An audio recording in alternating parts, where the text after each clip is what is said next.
سلجوق کی اولاد میں ایک بادشاہ ہے الپ ارسلان.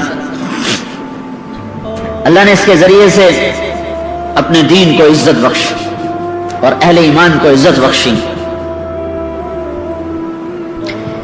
یہ اپنے سرکاری دورے پر نکلا ہوا ہے.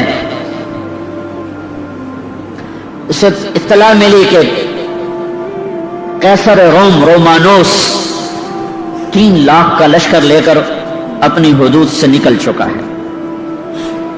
آرمینیا کہاں اور اصفہان کہاں، ہزاروں میل کا بیچ میں سفر. تو اس نے سارے اراکین سلطنت کو جمع کیا. اب کیا کیا جائے؟ تو سب نے کہا ہم تیار نہیں ہیں، 3 لاکھ کا لشکر ہے تو ہمیں پیچھے ہٹنا چاہیے اور تیاری کر کے پھر سامنے آنا چاہیے. تو الپ ارسلان نے کہا اس پیچھے ہٹنے میں وہ جتنے قتل و غارت کرے گا، جتنی بیٹیوں کی عزت برباد ہوگی اور جتنا مسلمانوں کا خون بہے گا وہ تو میری گردن پر ہوگا. تو انہوں نے کہا آپ کی گردن پر کیسے ہوگا؟ ہم تو تیار ہی نہیں ہیں، ہمارے پاس اسباب ہی نہیں ہیں.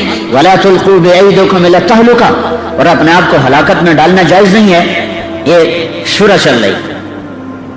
انہوں نے کہا اچھا ٹھیک ہے، تو میری طرف سے اجازت ہے، جو جانا چاہے وہ جا سکتا ہے. میں اللہ کے دشمن کو اسلامی حدود میں داخل نہیں ہونے دوں گا. میں اپنی جان کا نذرانہ پیش کروں گا، اس کے بعد میرے اوپر کوئی حجت نہ ہوگی، میرے اوپر کوئی جرم نہ ہوگا. پھر وہ لوٹ مار کریں یا قتل و غارت کریں، میں اپنا حق ادا کر چکا ہوں. جب اس نے یہ کہا تو پھر اس کے ساتھیوں نے کہا اگر آپ کا فیصلہ ہے تو پھر ہم کون سا موت سے ڈرتے ہیں، ہم بھی آپ کے ساتھ ہیں. تو اس نے، اس کا بیٹا ملک شاہ اس کے ساتھ تھا، اس کی عمر تھی اس وقت کوئی 12 برس. تو اس نے وصیت نامہ لکھوایا کہ ممکن ہے اس جنگ میں شہید ہو جاؤں تو میرے بعد میرا بیٹا ملک شاہ میری جگہ حکمران ہوگا اور نظام الملک یہ اس کا وزیر ہے، اس کا وزیر ہوگا. اور جب تک ملک شاہ بالغ نہیں ہوگا امور سلطنت کو نظام الملک چلائے گا.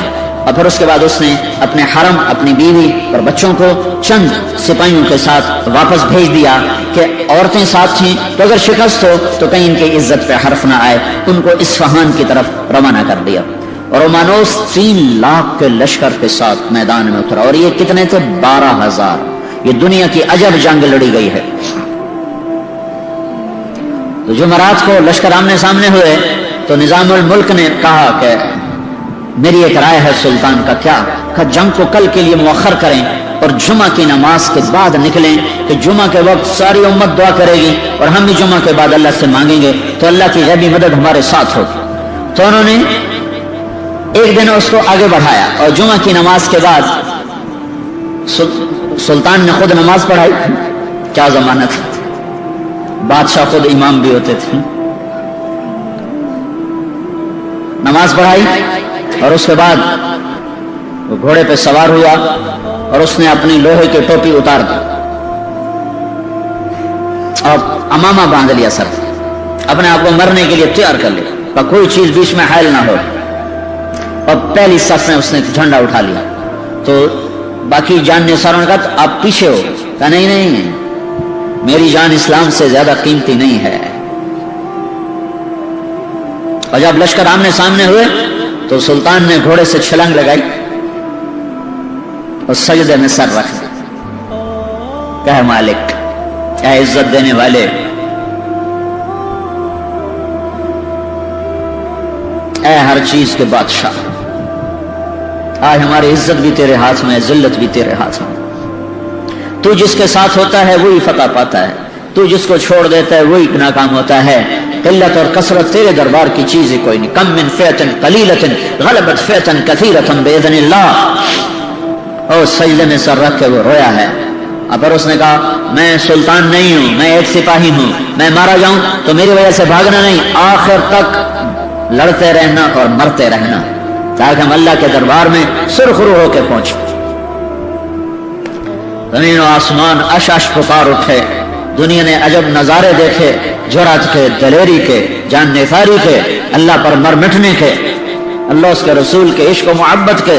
عاشق ہوں میں عشق کماویں، دل رکھیں وانگ پہاڑاں ہو، سہ سہ بدیاں ہزار علامے کر جانے باغ بہاراں ہو، منصور جائے چک سولے جتے جڑے واقف کل اسراراں ہو، سجدیں سر چائیں نہ باہو توڑے کافر کہن ہزاراں ہو، عاشق سوئی حقیقی جڑا قتل معشوق دے مننے، سر نو جوڑے تے مکھ نہ موڑے بھمیں 100 تلواراں کھنے، سچا عشق حسین دا باہو سر دتے تے راز نہ بھنے۔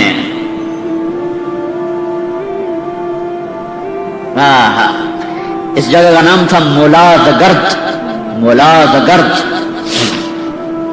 یہاں یہ جنگ لڑی گئی ہے۔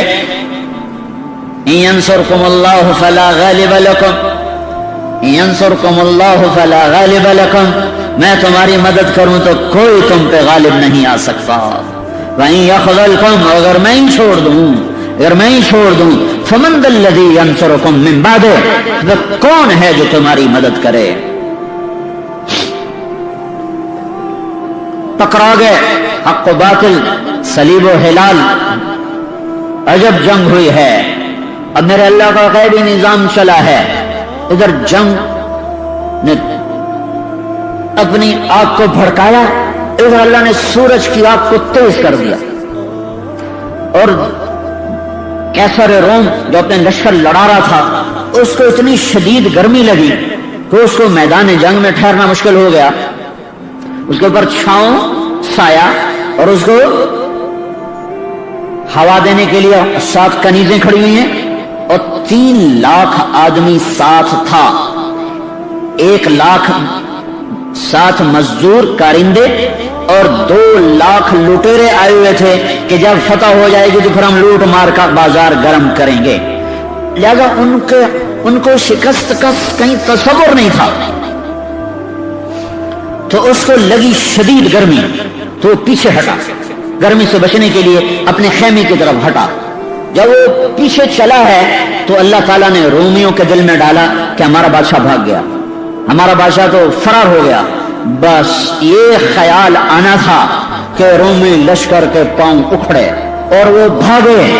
12,000 3 لاکھ سے کہاں تک ٹکر لے سکتے تھے، ایک ایک کر کے شہید ہو جانا تھا، لیکن مکروا مکرا ومکرنا مکرا ان ینصرکم اللہ فلا غالب لکم، میرے اللہ کا ایسا نظام چلا کہ رومانوس شدید گرمی سے تڑپا، پیچھے ہٹا، خیمے کی طرف جا رہا ہے تو سپاہیوں میں بات ہوئی، بادشاہ تو بھاگ گیا، بادشاہ تو بھاگ گیا، کہ وہ بھاگا تو ہاں، کیونکہ ان کی ساری جنگ تو کسی مقصد کے تحت نہیں ہوتی، مسلمان تو مقصد کے تحت کام کر رہا ہوتا ہے، وہ تو مقصد نہیں ہوتا صرف بادشاہ ان کا بادشاہ کہ تم بھی جاؤ، جو بھاگے ایک دفعہ پاؤں اکھڑ جائیں لشکر کے پھر سنبھالنا مشکل ہوتا ہے، تو رومانوس پلٹ کے آیا، لیکن اتنے میں رومی لشکر کے پاؤں اکھڑ چکے تھے۔ اور کیا ہے